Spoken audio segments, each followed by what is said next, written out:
Hello everyone, welcome back to our channel. ఈరోజు మన వీడియోలో వుడ్ బి దీనిని ఎలా యూజ్ చేయాలి, ఎన్ని రకాలుగా యూజ్ చేయొచ్చు అనే దాని గురించి క్లియర్గా తెలుసుకుందాం. దానికంటే ముందు మీరు నా ఛానల్ని సబ్స్క్రైబ్ చేసుకోకుండా ఉంటే తప్పకుండా ఇప్పుడే సబ్స్క్రైబ్ చేసుకోండి. అలాగే ఈ వీడియో నచ్చితే కనుక లైక్ చేయండి, షేర్ చేయండి, నా ఛానల్ని సపోర్ట్ చేయండి. ఇప్పుడు ఈ వీడియోని కొంచెం కూడా ఆలస్యం చేయకుండా స్టార్ట్ చేద్దాం. ముందుగా మనం would be plus present participle అంటే V4 గురించి తెలుసుకుందాం. He would be coming, he will be coming, ఈ రెండు సెంటెన్సెస్ మధ్యన ఉన్న డిఫరెన్స్ ఏంటి అని మనకి చాలాసార్లు డౌట్స్ అయితే వచ్చి ఉండొచ్చు. ఈ వీడియోలో మీకు కరెక్ట్గా చెప్పడానికి ట్రై చేస్తాను. He will be coming by this time tomorrow అంటాం, అంటే రేపు ఈ సమయానికి అతను వస్తూ ఉంటాడు అని చెప్పడం, అంటే వస్తాడు, ఖచ్చితంగా వస్తూ ఉంటాడు. కానీ హీ వుడ్ బి కమింగ్ అనేసరికి conditional tense, maybe coming or not depending on the conditions, రావచ్చు రాకపోవచ్చు. విల్ బీ కమింగ్ అంటే ఏంటంటే అతను ఖచ్చితంగా పని చేస్తాడు, he's definitely going to do that work. First example, my friends would be coming here, మా ఫ్రెండ్స్ ఇక్కడికి వస్తూ ఉంటారు. ఇది ఫ్యూచర్ యాక్షనే, కానీ ఇది 100% జరుగుతుంది అని నేను చెప్పలేను, ఊహించి చెప్తున్నా. మా ఫ్రెండ్స్ ఇక్కడికి వస్తూ ఉంటారు, వారు వస్తారా రారా అనేది తర్వాత.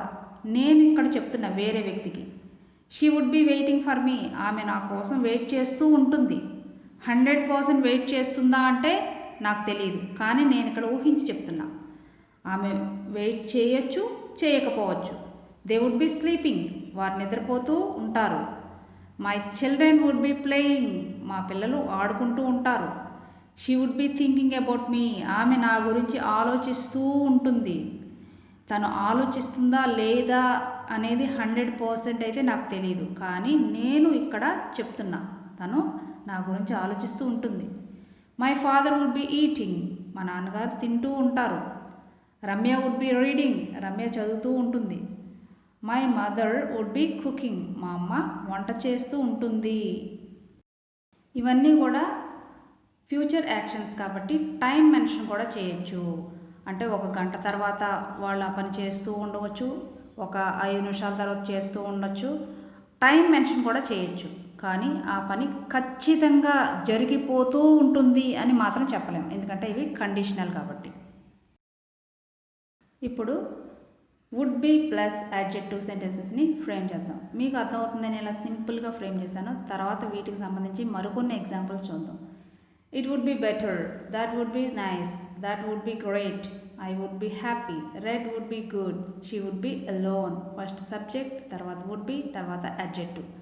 వీటికి సంబంధించిన మరికొన్ని ఎగ్జాంపుల్స్ ఇప్పుడు చూద్దాం, అప్పుడు మీకు మీనింగ్ క్లియర్గా అర్థమవుతుంది. It would be better to tell the truth, ఇదేంటంటే ఒక సజెషన్ ఇవ్వడం లాంటిది అనుకోవచ్చు. నిజం చెప్పడం మంచిది. It would be better to ask their opinion, వారి అభిప్రాయాన్ని, వారి ఉద్దేశాన్ని తెలుసుకోవడం మంచిది. It would be better to do something differently, ఎప్పుడులాగా రొటీన్గా కాకుండా సంథింగ్ డిఫరెంట్గా చేయడం మంచిది. It would be better to sleep, నిద్రపోవడం మంచిది. ఈ సెంటెన్సెస్లో మీరు గమనించవలసింది ఒకటి ఉంది. ఇట్ వుడ్ బి బెటర్ తర్వాత టు వచ్చింది, టు తర్వాత V1 వచ్చింది, తర్వాత రెస్ట్ ఆఫ్ ద సెంటెన్స్. ఇలాంటివి మీరు మరికొన్ని ప్రాక్టీస్ చేయండి. It would be very expensive to stay in a star hotel, star హోటల్లో ఉండడానికి ఎక్కువ ఖరీదు అవుతుంది. It would be impolite to refuse the invitation, ఇన్విటేషన్ని తిరస్కరించడం అనేది అమర్యాదగా ఉంటుంది. Red would be good to wear, వేసుకోవడానికి రెడ్ అయితే బాగుంటుంది. అంటే వారు సలహా అడిగితే అప్పుడు మీరు ఇలా చెప్పచ్చు, రెడ్ అయితే బాగుంటుంది. ఇలాంటి సెంటెన్సెస్ని ఒకరికి సజెషన్ ఇచ్చే సందర్భంలో మీరు చక్కగా యూజ్ చేయొచ్చు. I would be happy to help you, నీకు హెల్ప్ చేయడం నాకు సంతోషం. That would be easy to do, అది చేయడం చాలా సులభంగా ఉంటుంది. It would be safe to stay here, ఇక్కడ ఉండడం అనేది మనకి సేఫ్గా ఉంటుంది. Next would be plus noun గురించి తెలుసుకుందాం. నేను ఫ్యూచర్లో ఇది అవుతాను, అతను అది అవుతాడు అని చెప్పడం. He would be a teacher, అతను ఒక టీచర్ అవుతాడు. She would be a lawyer, ఆమె లాయర్ అవుతుంది. He would be a farmer, అతను రైతు అవుతాడు. I would be a writer, నేను రైటర్ని అవుతాను. She would be a doctor, ఆమె డాక్టర్ అవుతుంది. She would be a successful women, ఆమె విజయవంతమైన మహిళ అవుతుంది. My son would be a cricketer, మా అబ్బాయి క్రికెటర్ అవుతాడు. He would be a singer, అతను సింగర్ అవుతాడు. ఇలా ఫ్యూచర్లో అవ్వబోతున్నాడు అని చెప్పేదానికి. For example, she would be a great singer, ఆమె ఫ్యూచర్లో ఒక గొప్ప సింగర్ అవుతుంది, అవ్వబోతుంది. ఇలా చెప్పేటప్పుడు మనం ఇలా యూస్ చేస్తాం. ఈ వీడియో నచ్చితే కనుక తప్పకుండా లైక్ చేయండి, నా ఛానల్ని సపోర్ట్ చేయండి. Thank you for watching this video. Please subscribe my channel.